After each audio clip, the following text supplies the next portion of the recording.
안녕하세요. 사주 명리학 강사 김태형입니다. 저희가 지난 시간에 천간까지 이렇게 마무리를 했었는데 이제는 지지를 한번 해볼 거예요. 이제 지지가 뭐냐? 천간이 그 하늘에 흐르는 오행의 기운이라고 말씀을 드렸었는데 지지는 말 그대로 땅에 흐르는 오행의 기운이 돼요. 그래서 실질적으로 사주를 좀 해석하면서 좀 개인이 좀 주변에 깔려있는 환경들이나 아니면은 어떤 본인의 특성이나 이런 것들, 좀 뭔가 현실적으로 좀 많이 드러나는 것들은 이 지지에서 나타나기 때문에 이 지지를 좀 공부해 두시면은 확실히 좀 사주를 보시면서 좀 더 수월하게 해석을 좀 하실 수 있으실 것 같아요. 일단 종류들을 한번 쫙 나열을 해봤는데 하나하나씩 한번 훑어볼게요. 일단 보면 지지는 12가지로 나뉘어요. 저희가 천간은 10개로 나눴었죠. 이제 천간이 10개로 나뉘는 이유는 이제 목화, 토, 금, 수 이렇게 해서 각각 2가지 천간씩 있었는데 여기 지지 같은 경우에는 자축, 인묘, 진사오미, 신유술에 다 한 번씩 좀 들어보셨죠. 뭐 만화에서도 나왔었고 그다음에 뭐 12지신에서 동물들도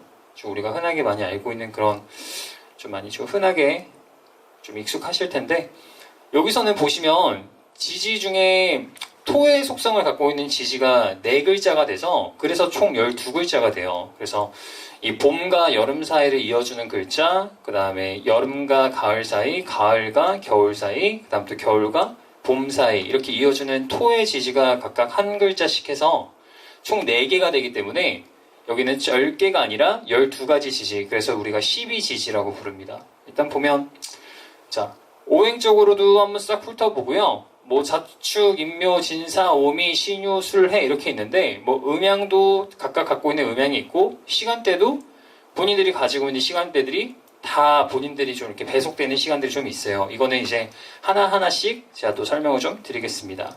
다음 넘겨주세요. 자, 지지는 일단 우리가 여러 가지로 좀 구분을 할 수가 있어요. 그래서 일단 첫 번째로 좀 계절에 따라서 좀 구분을 하자면 여기 보시다시피 인묘지는 봄의 기운이에요. 그리고 사오미는 여름에 속하고 그 다음에 신유술은 가을에 속하고 그 다음에 해자축은 겨울에 속합니다. 우리가 뭐 갑을 목에 속한다, 봄에 속한다 했었고 그 다음 병정, 화에 속한다, 여름에 속한다 이거 했듯이 지지도 마찬가지로 좀 똑같아요. 이게 천간이 있던 게 땅으로 좀 내려온 거다. 좀 글자만 좀 바뀌었다 생각하셔도 괜찮습니다. 이번에는 오행에 따라서 구분을 해볼 텐데 인묘 같은 경우에는 목에 속하고 그다음 여기 사오 같은 경우에는 화에 속하고 신유는 금, 해자는 수, 그리고 진술, 충미 저렇게 4글자가 토의 지지가 됩니다. 그리고 또 방향에 따라서도 구분을 할 수 있는데 우리가 오행 배울 때 목이 방향으로는 어디라고 혹시 기억나시나요? 동쪽에 속한다 했었죠. 그럼 동쪽에 속하는 목, 한마디로 목의 지지는 인묘였죠. 한마디로 인묘지는 동쪽이 되고 사오미는 화의 지지니까 화가 의미하는 남방, 남쪽. 그 다음에 신유술은 금에 속하니까 서쪽. 그 다음 해자축은 이제 수에 속하는 북쪽이 됩니다. 이렇게 지지들은 뭐 계절, 오행, 방위, 음양, 기타 뭐 등등으로 많이 나누어져 있는데 일단 하나하나 저희들이 좀 글자를 이제 또 보고 좀 넘어가 볼게요. 자, 다음 넘겨주세요. 보시면 원래대로는 자부터 시작을 해야 되는데 이거를 조금 이해가 조금 쉽도록 저희가 오행에 따라서 좀 설명을 드리기 위해서 앞에 자하고 이 다음 축하고 넘어서 바로 인부터 오늘 좀 설명을 드릴게요. 자, 지지 중에 이 글자가 인이 돼요. 인이라고 있는 글자인데 이 글자는 목의 지지가 됩니다. 목의 지지. 목의 지지인데 그 중에서도 우리가 음양이 있었죠. 그래서 갑이 어떤 양의 속성이고 을이 음의 속성이었다면 이것도 마찬가지로 양목이라고 적혀 있어요. 목의 지지 중에서도 양에 속한다. 그러면 이 글자가 상징하는 건 큰 나무, 고목, 소나무, 그다음 동물로는 여기 보이시다시피 호랑이가 되고 오행으로는 목에 속하고 달로 치면은 음력으로 1월에 속하는 게 인월이에요. 그래서 우리 옛날 달력들 보면은 막 하루하루 날짜들마다 동물 그림도 12지씩 그려져 있고 월에도 호랑이 그림 그려져 있고 이런 것도 있었을 텐데 거기서 1월 음력 1월 펼쳐보시면 호랑이 그림 나옵니다. 왜냐하면 이제 인월 자체가 호랑이 월이다 해서 1월이 되고 절기상으로는 입춘, 봄의 시작. 봄의 시작이니까 아무래도 목에 속하는 목의 기운을 열어주는 첫 시작하는 시기이기 때문에 입춘이 절기가 되고 시각으로는 원래 03시부터 05시까지가 인시라 그래요. 저희가 무슨 뭐 인시, 묘시, 사시, 진시 이렇게 뭐 시간대도 우리 12지지로 많이 부르는데 우리나라 같은 경우에는 조금 이 방위상 좀 경도, 위도 이런 거에 좀 차이로 30분 정도 오차가 좀 납니다. 그래서 03시에서 05시가 아니라 03시 30분에서 05시 30분으로 본다. 그리고 인간적인 의미 어떤 이 자축인묘, 진사, 오미, 신유술의 이 지지들의 흐름을 좀 인간의 삶으로 좀 비유해서 한다면 대체적으로 이 인이 의미하는 거는 태아가 출생하는 어떤 의미, 인생의 시작을 뜻해요. 그러면은 우리가 조금 이해를 쉽게 하기 위해서 인이라는 이 글자가 내 사주 안에 들어있다라고 한다면 어떤 기운들이 나오느냐? 대체적으로 호랑이의 느낌을 생각하시면 돼요. 호랑이, 뭔가 날쌔고 빠르고 그다음 굉장히 강하고 그다음 독립성 있고 호랑이 혼자 다니죠. 무리져서 안 다녀요. 그럼 이 사람이 뭘 하는 사람이겠다? 뭔가 좀 혼자서 뭔가를 좀 해보고 싶어하는 좀 독립적인 성향이 있겠다. 그리고 뭔가 빠르고 날쌔고 이런 기운이 있다는 거는 사주 안에 역마살이라고 들어보셨나요? 역마살의 글자가 되는 게 바로 이 인이라는 글자예요. 내 사주를 한번 봤는데 이 인이라는 글자가 나온다라고 하면 아 나는 내 사주에 역마살이 있구나 이렇게 생각을 해주셔도 괜찮습니다. 그럼 직업상으로 멀리 왔다 갔다 하는 일들을 하거나 아니면은 통신이나 교통이나 무역이나 그런 일들을 관련할 수도 있는 직업적인 성향도 가진다 이렇게 우리가 해석을 해줄 수도 있죠. 그래서 대체적으로 이 인이라는 글자가 있는 사람들은 직업을 가질 때도 뭔가 좀 권력성이나 권위에 대한 기운을 많이 가져요. 뭐 이 글자가 우리가 그 전에 처음에 했던 연지 혹시 이거 기억나시나요? 연지, 월지 우리 사주에서 각각 맡고 있는 자리가 있었었죠. 만약에 내 일지에 내 배우자 자리에 이 호랑이 인자가 있으면 어떤 배우자가 들어온다? 좀 호랑이의 기운을 갖고 있는 배우자가 들어올 수 있구나. 아니면 내 와이프는 아니면 우리 남편은 뭔가 운송업에 근무할 수 있구나. 아니면 권력성, 권위성, 호랑이 같은 기운이니까 뭔가 법무나 세무나 뭐 경찰, 검찰, 군인 이런 기운들이 있는 사람이 들어올 수 있겠구나. 이렇게 우리가 사주를 해석해 주셔도 괜찮습니다. 그래서 대체적으로 이 호랑이 기운이 일단 대체적으로 있다는 것 자체가 한번 뭔가를 할 때 호랑이가 먹잇감을 좀 물어뜯듯이 좀 강하게 하는 거, 한번 할 때 확실하게 하는 거, 굉장히 좀 프로의 기운이 많은 글자가 된다. 이렇게 이해를 해주셔도 되고 뭔가 새로운 봄이 피어나듯이 우리가 뭔가 새해 첫날에 어떤 새로운 마음가짐을 가지고 새로운 어떤 소망을 실현하려 하듯이 뭔가 새로 시작하려는 기운 자체가 굉장히 많은 글자가 인이구나 이렇게 이해를 해주시면 될 것 같습니다. 자, 다음 글자 한번 볼까요? 자, 묘라고 나오는데 이 묘도 똑같이 오행상으로는 목이 됩니다. 초록 색깔로 우리 테두리가 쳐져 있죠. 일단 상징을 살펴보면 이는 아까 나무, 뭐 소나무, 뭐 이렇게 큰 거목, 대목 이렇게 나왔는데 한마디로 천간으로 변환을 해본다면 갑의 속성을 갖고 있겠죠. 그럼 묘는 음목이니까 을의 속성을 가집니다. 천간으로 치면 을. 그럼 천간 을의 상징 뭐였었죠? 옆에 보시다시피 화초, 꽃, 잔디, 뭐 곡식 이런 것들이 돼요. 그러면 이 묘도 마찬가지로 어떤 화초의 기운 아니면 뭔가 좀 꽃의 기운, 뭔가 좀 유연함이 있는 한번 좀 이렇게 꺾이지 않고 좀 부드러운 기운을 많이 갖고 있는 글자가 묘가 됩니다. 그럼 동물을 보게 되면은 묘는 토끼를 상징하는데 이 토끼의 이미지를 한번 생각을 해보시면은 훨씬 더 좀 이해가 빠르실 거예요. 사주 안에 묘가 있다. 한마디로 나한테는 토끼의 기운이 있다. 이렇게 보시면 되는데 토끼가 어떻게 뛰어다녀요?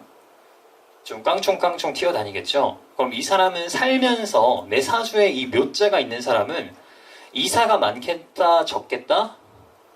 아 많겠다. 아니면은 직업 변동이 많다 적다? 아주 많은 편일 것이다. 그러면은 대체적으로 한 공간에 어울려 있는 거는 잘 되지가 않겠구나. 우리가 이렇게 해석을 해줘도 괜찮고 달로 치면은 음력 2월에 속하고 절기로는 경칩에 속합니다. 그리고 대체적으로 시간을 보시면 오전 5시 반부터 7시 반까지를 묘시라고 불러요. 묘시. 그래서 아마 오전 6시에 태어나신 분들, 한마디로 이 사이에 있는 시간에 해당하시는 분들은 사주를 딱 짜서 놨을 때 이 시지 자리에 묘자가 분명히 나오실 거예요. 왜? 묘시에 태어났기 때문에. 그럼 이 시간 한번 잘 보시면 뭐 하는 시간이죠? 우리 대부분이 아침에 일어나서 출근 준비하고 좀 이렇게 꾸미고 장식하고 좀 하는 시간대죠. 한마디로 우리 노래에도 옥날샘 노래에도 토끼가 와서 뭐 물만 먹고 가지요. 뭐 아니면은 뭐 새벽에 토끼가 눈 비비고 일어나 하듯이 뭔가 좀 비비고 꾸미고 장식하는 기운이에요. 그럼 내 직업 자리가 우리 사주 구호 공부했을 때 월지가 내 직업 자리였고 뭐 일지는 내 안방이었고 이렇게 치면 한마디로 내 직업 자체를 어떤 걸로 좀 구성할 수 있다? 이 묘자가 내 직업 자리에 있으면 인테리어나 장식이나 조경이나 미용이나 이런 분야에 관여해도 괜찮다, 적합하다. 또 그러한 기운이 있다 이렇게 우리가 생각을 할 수도 있습니다. 그리고 토끼라는 것 자체가 우리가 생각했을 때 그렇게 권력성이 있는 동물은 아니에요. 뭔가 우리 토끼 보고 무섭다 이런 생각하지는 않죠. 근데 방금 전에 했던 호랑이 같은 경우에 좀 그런 기운이 있다라고 우리가 해석을 했지만 묘한테는 그런 기운이 많이 없습니다. 대체적으로 좀 남들에게 많이 나의 기운을 좀 보여주고 싶은 거, 깡총깡총 뛰어다니는 거. 그래서 이 글자는 우리가 어떤 신살이라는 걸 따질 때 도화살에 해당해요. 도화살. 뭐 꾸미고 장식하는 게 남들 눈에 띄는 거니까 이 묘라는 글자가 있다면, 내 사주 안에 들어있다면 아 나는 좀 도화살의 기운이 있구나, 좀 꾸미는 일을 하면은 좋겠구나, 장식하는 일을 해도 괜찮겠구나 이렇게 생각을 해주셔도 좋습니다. 자, 다음 글자 볼까요? 자, 진자예요. 진. 이제 임묘진. 근데 얘 색깔을 보시면은 방금 전에 우리가 인하고 묘를 했는데 걔는 오행이 뭐였어요? 목이었죠. 근데 이 글자는 토예요. 근데 얘는 토가 아니라 사실상 봄의 기운을 갖고 있는 토예요. 봄의 기운을 갖고 있는 토. 그럼 얘를 이해할 때 대체적으로 뭔가 좀 물기도 있고 진흙이 되고 물과 거름을 갖고 있는 습토라고 우리가 이해를 하는데 왜 그러냐? 봄 다음에 뭐가 열려요? 여름이 열려야죠. 그러려면 겨울 기운을 누가 다 빨아들여줘야 돼요. 근데 이 진이라는 글자 자체가 그 겨울 기운, 수의 기운을 빨아들이는 토기 때문에 우리가 진흙으로 보고 물과 거름이 있는 습토라고 우리가 해석을 합니다. 근데 사주 안에 목의 기운이 강한 사람들은 이 진이 자기 토의 역할을 잘 안 해요. 나도 봄이야, 나도 목이야, 나도 얘네하고 인묘하고 어울려 놀 거야. 이렇게 많이 자기 역할 같은 거를 좀 많이 수시로 좀 흐트러뜨리는 작용이 있어서 사주를 해석할 때 이 토의 작용을 조금 잘 보시는 게 좋습니다.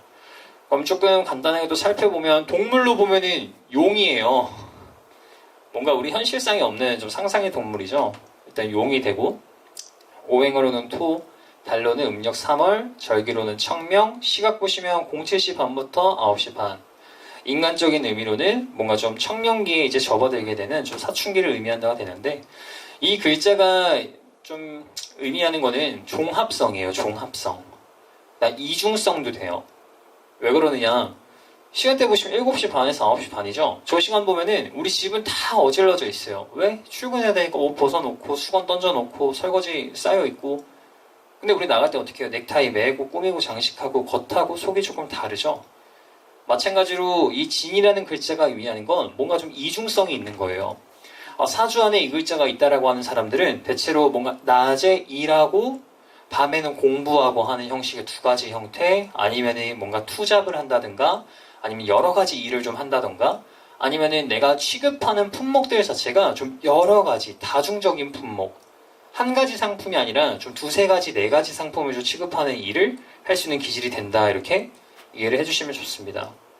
그리고 또 동물로 생각하면 용이죠. 용이라는 거는 한마디로 좀 현실성이 없어요. 그럼 이 글자가 의미하는 건 내가 한번 언젠가는 용처럼 날아보겠다라는 생각을 하고 있는 기운으로 이해를 하시면 됩니다.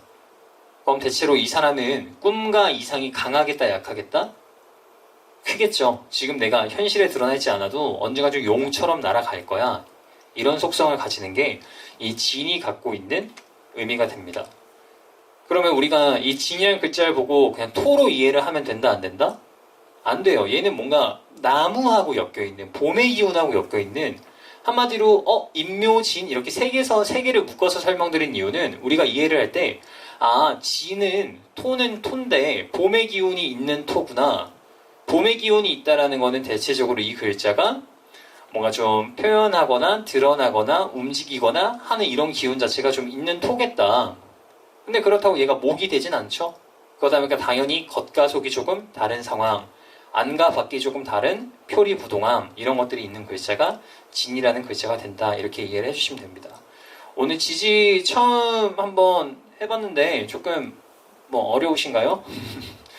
이게 임묘진, 사오미 12가지나 되는 지지 종류가 있는데 하나하나 너무 깊게 너무 어렵게 생각하시지 말고 그냥 호랑이의 기운 생각하시고 토끼의 기운 생각하시고 용이라는 어떤 우리가 느껴진 이미지 같은 걸 생각하시면서 앞으로도 남은 지지들 공부하실 수 있으면 좋겠습니다. 오늘 듣느라 너무 고생하셨습니다.